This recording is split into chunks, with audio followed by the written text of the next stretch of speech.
రాజా దివోదాస, తొలిజాము గడిచేలోపు నువ్వు ఉత్తర దశలో ఉన్న అడవికి వెళ్ళి యజ్ఞం కోసమై ప్రత్యేకమైన సమిధులను సేకరించి తీసుకురా. పెదమామ గారు దివోదాసు రాజుకి కఠినాతి కఠినమైన పరీక్షలు పెడుతున్నారు. కానీ ఇంత తక్కువ సమయంలో అంత దూరం నుండి సమిధులు తీసుకురావడం ఎలా సాధ్యమవుతుంది? మహారాజా, మీకు సహాయంగా ఉండటానికి మేం కూడా మీతో రావడానికి అనుమతినివ్వండి. వద్దు, మీరిక్కడే ప్రజ్ఞాన పండితుడికి సహాయంగా ఉండండి. ఈ పని కఠినం, విషమం కూడా, ప్రమాదాలతో నిండినది. కానీ ప్రజ్ఞాన పండితుడి మహాయజ్ఞం కోసమై మేము ఒంటరిగా వెళ్ళి సమిధులు తేవటం చాలా ముఖ్యమైన కార్యం. అందువల్ల వారు కోరుకున్నట్లు జరగటం ప్రధానమైన విషయం.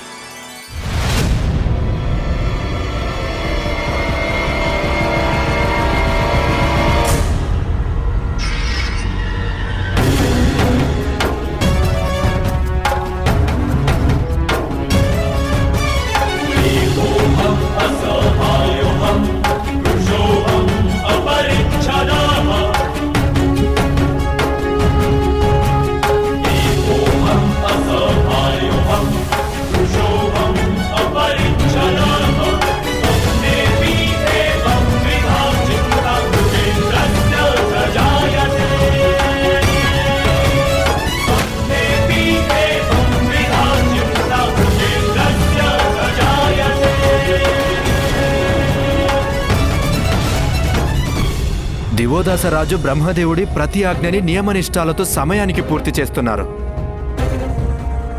పెద్దమామ గారు, తమరి పరీక్షలన్నిట్లోనూ ఉత్తీర్ణులవుతున్నారు దివోదాసురాజు. తమరి రెండవ పరీక్షలో విజయం సాధించడం ద్వారా ఎంత కఠినమైన శ్రమకైనా తను ఏమాత్రం భయపడనని నిరూపించుకున్నారు. తండ్రి గారు కాశీ వెళ్ళి మాతను కలవాలంటే దివోదాసు అన్ని పరీక్షల్లోనూ పనుల్లోనూ విఫలం కావాలి. కానీ ఆయన సహనం, ధర్మనిరతులు నన్ను ఎంతగానో ప్రభావితం చేస్తున్నాయి. ఇప్పుడు నేను అతిపెద్ద పరీక్ష పెట్టబోతున్నాను మహారాజుకి. ఇందులో మాత్రం తను సఫలమయ్యే ప్రసక్తే లేదని నాకు తెలుసు.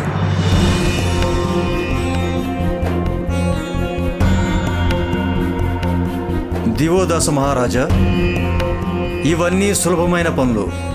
కానీ ఇప్పుడు యజ్ఞానికి అవసరమైన వస్తువులు అత్యంత ప్రధానమైనవి. ఆజ్ఞాపించండి ప్రజ్ఞాన పండిత. నాకిప్పుడు సప్త సింధు, సప్త నదుల జలం కావాలి.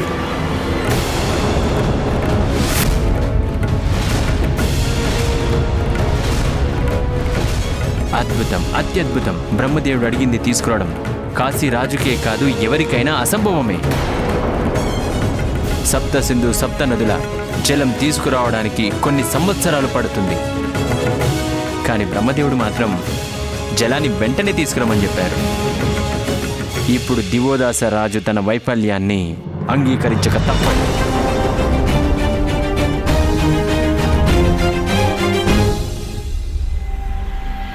కానీ నేను పెట్టిన ఈ పరీక్షలో రాజా దివోదాస్ ఎప్పటికీ సఫలీకృతుడు కాలేడు. అలాగే ప్రజ్ఞాన పండిత, ఈ కాశీ రాజైన దివోదాసు సప్త సింధు, సప్త నదులకు ఆవాహన చేస్తున్నారు. నాకు ధర్మం పట్ల గల నిష్ఠే సత్యమైతే మీరంతా ఇక్కడికి వచ్చి జలాన్ని ప్రసాదించి ధన్యుణ్ణి చెయ్యండి.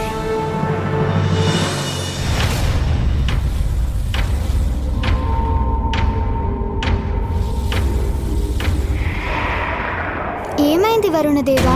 ఉన్నట్టుండి తమరింత స్తబ్దంగా ఉండిపోయారేంటి? ఇదెక్కడి అద్భుత ఆవాహన! ఇప్పుడు నాకు దివోదాసరాజు దగ్గరికి వెళ్ళక తప్పటం లేదు. నన్ను క్షమించండి మహాదేవా, నేను తప్పక వెళ్ళి తీరాల్సిందే.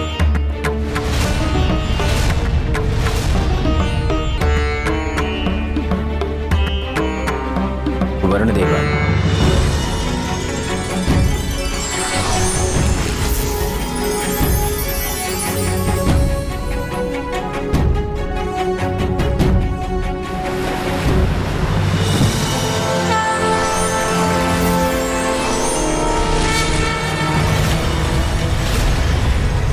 ప్రణామాలు వరుణదేవ.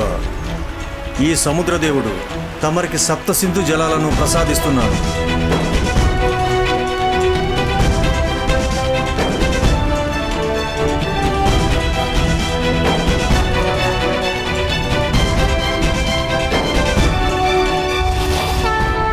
దివోదాస మహారాజా,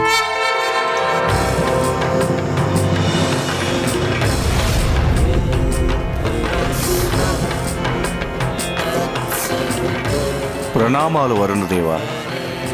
నేను మీకోసం సప్త సింధువుల జలం తీసుకొచ్చాను. ధన్యోస్మి వరుణదేవా.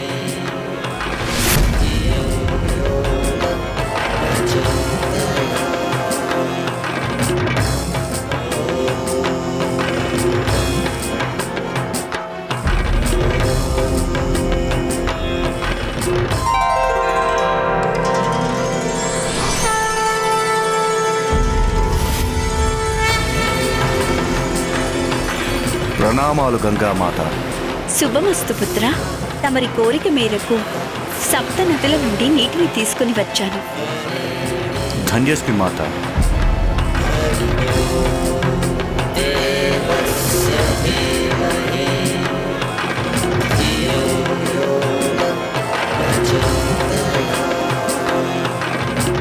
నా జన్మ కృతార్థమైపోయింది వరుణదేవా. గంగామాత,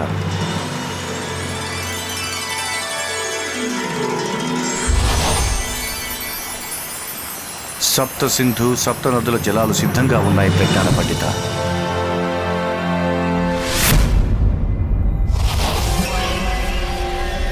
ఏమైంది మీకు వరుణదేవ?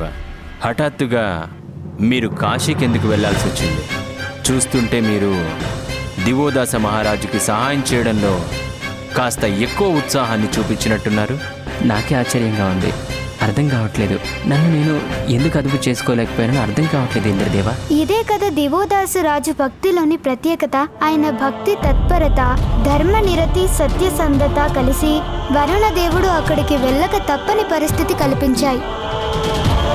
తన 3వ కార్యాన్ని కూడా విజయవంతంగా పూర్తి చేసి తన భక్తిలోని శక్తితో రాజా దివోదాసు అసాధ్యాన్ని సుసాధ్యం చేసి చూపించారు. అది వారు సాధించిన అద్భుత విజయం. నిజానికి దివోదాసు రాజు ఇవన్నీ సాధించలేడని భావించటం మన తొందరపాటుకి నిదర్శనం.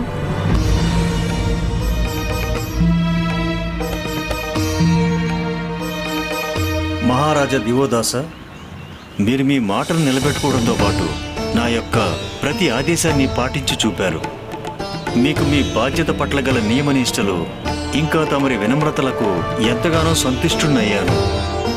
ఇంకా మీరు వెళ్ళి మీ రాజ్యపాలన చేసుకోండి. నేను స్వయంగా నా యజ్ఞాన్ని చేసుకోగలను దివోదాస మహారాజా. వెళ్ళొస్తాను ప్రజ్ఞాన పండిత.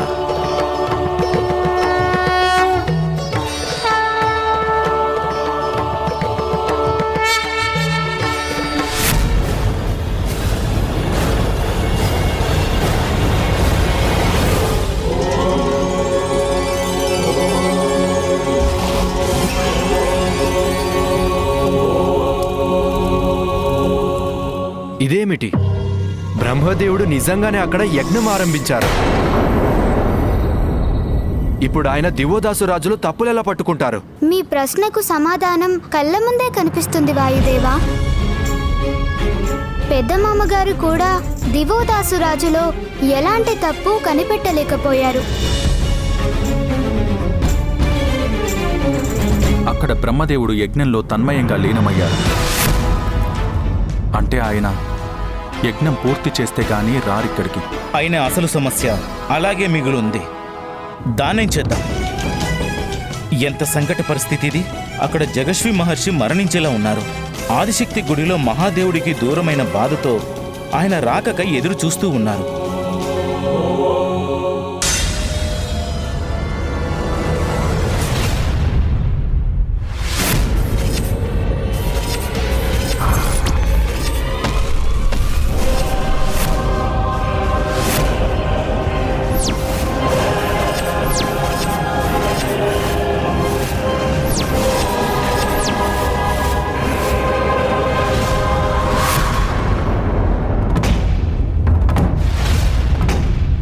మామగారు ఏమైంది? తమరి ముఖంలో హఠాత్తుగా ఏదో ఆందోళన కనిపిస్తుంది. గణేష, మన కష్టాలు ఇంకా తొలగిపోలేదు సరికదా, కొత్తది ఆరంభమయ్యాయి. పరిస్థితులు మరింత జటిలంగా మారిపోయాయి.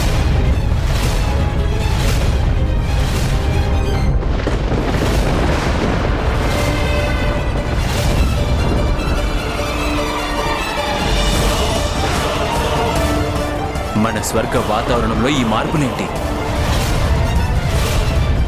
మామగారు, కొంచెం స్పష్టంగా చెప్పండి. పరిస్థితులు ఎందుకు వికటించాయి? మిమ్మల్ని ఆలోచనల్లో పడేసేంత కొత్త కష్టాలేమిటి?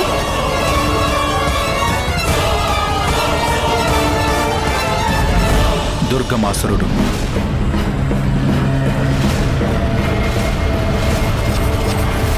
దుర్గమాసురుడా? దుర్గమాసురుడా?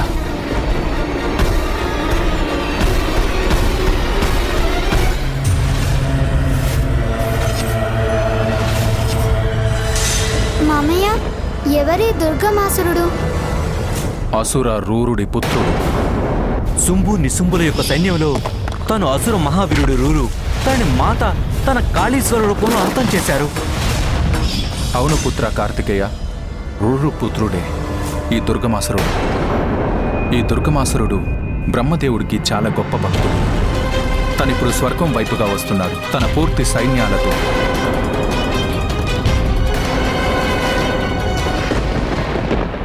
అంటే ఆ దుష్టుడు తన తండ్రి రూరు అంతానికి ప్రతీకారం కోసం వస్తున్నాడు. ఈ మూర్ఖాసురుడు గతంలో జరిగిన యుద్ధాల నుంచి ఏం నేర్చుకున్నాడు? ధర్మంపై అధర్మం గెలవదని అర్థం చేసుకోవట్లేదు. తనకి మన దేవతలెవరూ స్వర్గంలో లేరని, అందరము ఈ మందార పర్వతంపై ఉన్నామని తెలిసినట్టుంది. అందువలనే స్వర్గంలో ఎవరూ లేరని తెలిసాక అక్కడ దురాక్రమానికి సిద్ధపడినట్టున్నాడు. ఆ దుర్గమాసురుడు ఎవరైనా కావచ్చు, కానీ అతనేదో భ్రమపడుతున్నట్లుగా ఉన్నాడు. స్వర్గంపై దాడి చేసి తండ్రి మరణానికి ప్రతీకారం తీర్చుకోవడం సులభం అనుకుంటున్నాడు. నేను తక్షణమే వీరిని సంహరించి అతడి భ్రమను పటాపంచలు చేస్తాను. మీరందరూ తండ్రి గారికి శ్రీమన్నారాయణులకు తోడుగా ఉండండి. వద్దన్నయ్య, మనందరం కలిసికట్టుగా వెళ్దాం. అతడిని, అతడి సైన్యాన్ని తుత్తునియలు చేసి వెంటనే తిరిగి రావటం సులభమవుతుంది. మనకిప్పుడంత సమయం లేదన్నయ్య. ఇంకా బ్రహ్మదేవుడు కూడా కాశీ మహాయజ్ఞంలో లీనమై ఉన్నారు కనుక తండ్రి గారిని మళ్ళీ కాశీ తీసుకువెళ్లాల్సిన బాధ్యత కూడా మనపైనే ఉంది. ప్రస్తుత పరిస్థితి మరింత జటిలంగా మారిపోతుందన్నయ్య. ఒకవైపు జగస్వి మహర్షి పరిస్థితి అనుక్షణం దిగజారిపోతుంది. మరోవైపు స్వర్గం వైపు పెను ప్రమాదం ముంచుకొస్తుంది. కలిసికట్టుగా యుద్ధం చేస్తే మనం త్వరలోనే ఈ అసురులందరినీ నాశనం చేసి తిరిగి వచ్చే అవకాశం లభిస్తుంది. అప్పుడు మనం అమ్మని, తండ్రి గారిని కలపడానికి తగిన ఉపాయం అన్వేషించవచ్చన్నయ్య. అలాగే గణేష. మామగారు, తమరు తండ్రి గారికి తోడుగా ఇక్కడే ఉండండి. మేము అక్కడికి వెళ్ళి ఆ దుర్గమాసురుడిని, తన సైన్యాన్ని నాశనం చేసి తిరిగి వస్తాము. ప్రణామాలు మహాదేవా.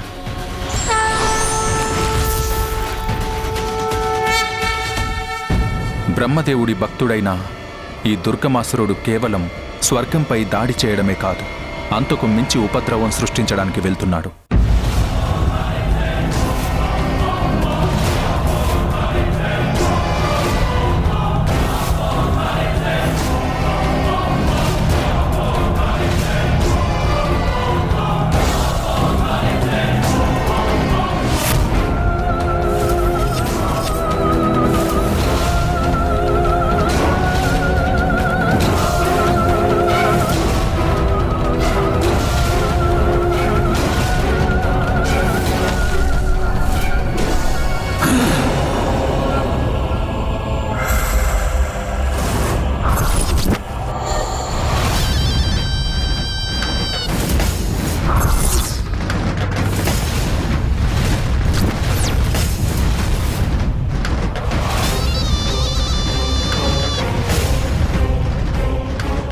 స్వర్గం,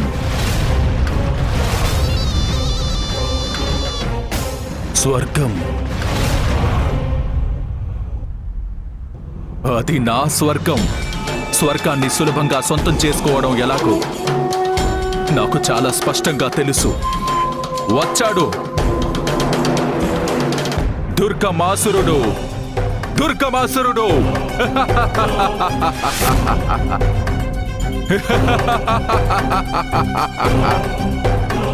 ఇది నా స్వర్గం. ఇది నా స్వర్గం.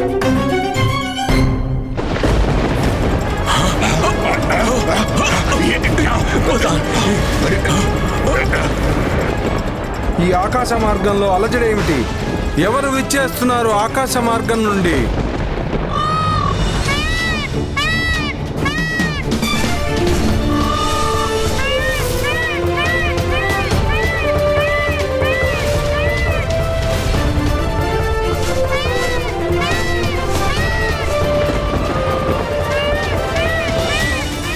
దుష్ట అసురులారా, ఇక్కడికి రావడం ద్వారా మీ యొక్క మృత్యువుకు ఆహ్వానం పలికారు మీరు. నేను మిమ్మల్ని స్వర్గానికి కాదు, యమలోకానికి పంపిస్తాను.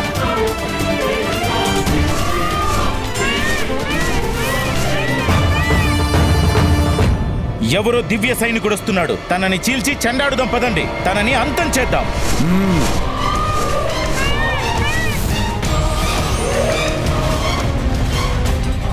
దుష్ట అసురులారా, మీ పాలిట ఎవడునై వస్తున్నాను, కాసుకోండి.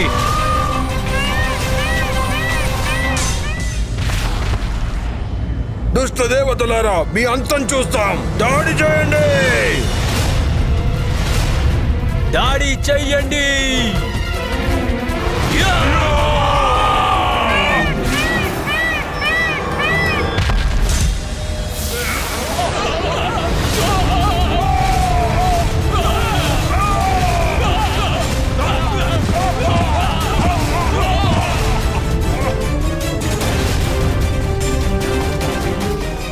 చాలా రోజుల తర్వాత నా యుద్ధ కౌశలాన్ని ప్రదర్శించే అవకాశం వచ్చింది నాకు. ఈ అవకాశాన్ని సద్వినియోగం చేసుకుంటాను, రండి.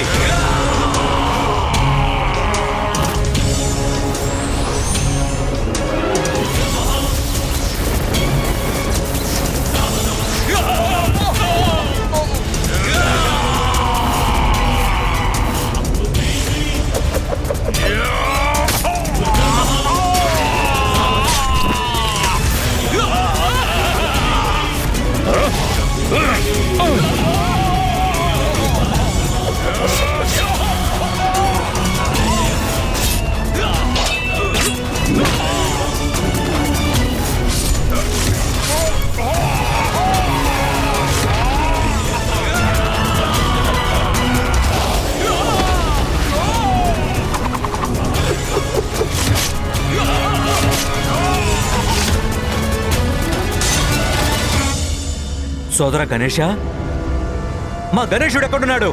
తను ఎక్కడున్నాడు?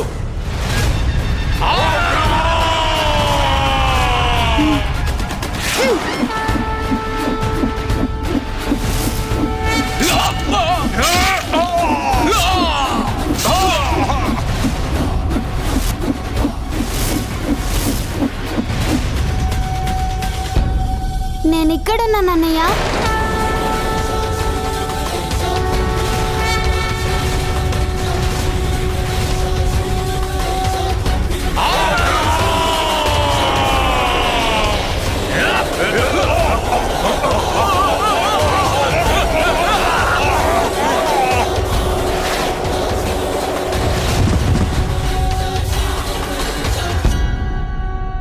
గణేష, నువ్వేమైపోయావు? అన్నయ్య, మీరు మీ ఆగ్రహ వేషాలతో వాహనాన్ని అధిరోహించి వేగంగా వచ్చారు ఇక్కడికి. కానీ నా వాహనం మూషికొత్తముడు కాశీలో జగస్వి మహర్షి దగ్గర ఉన్నారు. అందుకే నేను ఇక్కడికి రావటానికి కొంచెం ఎక్కువ సమయం పట్టింది. అయినా మీరేం చింతించకండి.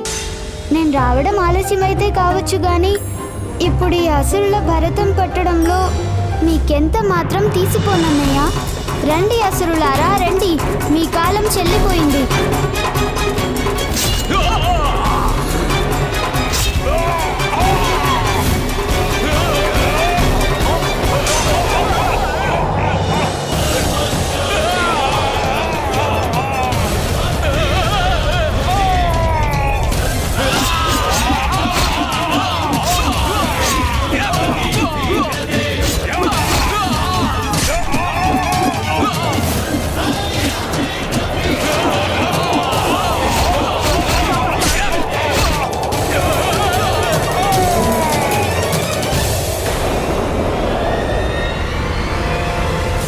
అన్నయ్య, దుర్గమాసురుడు ఇప్పుడే కనిపించాడు నాకు. ఇంద్రదేవుడి రాజభవనం వైపు వెళ్తున్నాడు తను. మనం వెంటనే వెళ్ళి అతడిని అడ్డుకోవడం మంచిదన్నయ్య. శ్రీ గణేశ, కుమార కార్తికేయ, మీరు ఆ దుర్గమాసురుని చూసుకోండి. ఈ అసుర సైన్యాన్ని మేము అదుపు చేసే పని చూసుకుంటాం. సరే ఇంద్రదేవ, వెళ్ళొస్తాం. దుర్గమాసురా!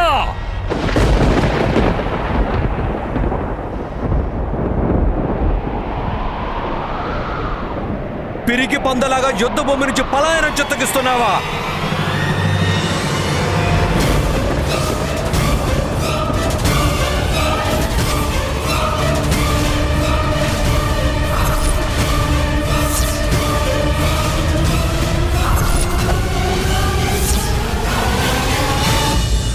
అవకాశం దొరకగానే దుర్మార్గులు అధర్మానికి పాల్పడతారు. ధర్మాత్ములు ఆ అధర్మాన్ని ఎంతమాత్రమూ కొనసాగనివ్వరు.